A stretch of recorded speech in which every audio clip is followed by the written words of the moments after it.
शंकर भगवान की।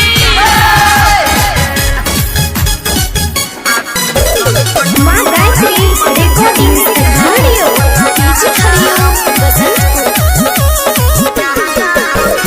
बन के कबरिया आइलो दुआरिया छरछ तोरा बीचे बाबा गाजा पी के सुन छा बन के कबरिया आइलो दुआरिया छरछ तोरा बीचे बाबा गाजा पी के ओ भोला गाजा पी के आसुतल छकोन पर बद के नीचे बाबा गाजा पी के आसुतल छकोन पर बद के नीचे भोला गाजा पी के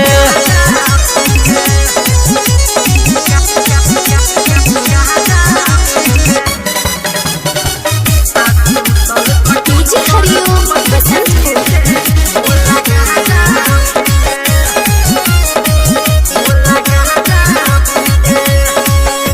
दौड़ल एलिया तोरा दर्शन के आशा में अपने छमातल बाबा भंगिया के नाता में दौड़ल एलिया तोरा दर्शन के आशा में अपने छमातल भोला भंगिया के नाता में हम छी भोला है खूब परेशान हो हमरा पे कहिया तू देब हो ध्यान हो हमरा पे बाबा कहिया देब हो तू ध्यान हो ऊपर तकलियो हो नीचे तकलियो हो तोरा तकलियो हो पीछे बाबा गाजा पी के हो भोला गाजा पी के आसुतल छकोन पर बत के नीचे बाबा गाजा पी के आसुतल छकोन पर बत के नीचे बाबा गाजा पी के। अभी आप सुन रहे हैं सावरिया म्यूजिक डीजे हरिओम बहिन गल बाबा तू तो केहन न से बाज हो एगो कबरिया के नहीं तू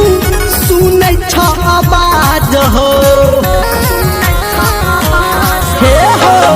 बहिन गल बाबा तू तो केहन न से बाज हो एकटा कबरिया के नहीं तू सुनै छ आवाज हो गाजा से बढ़िया तो छै दूध दही रहत हरदम मूड हंसही आ रहत हरदम बाबा मूड हंसही छोरा निरमलिया तनी हिलता करो कहत तोरा हो ठीक है बाबा गाजा पी के हो भोला गाजा पी के आसुतल छकोन पर बत के नीचे बाबा गाजा पी के आसुतल छकोन पर बत के नीचे भोला गाजा पी के बाजन हो बाबा।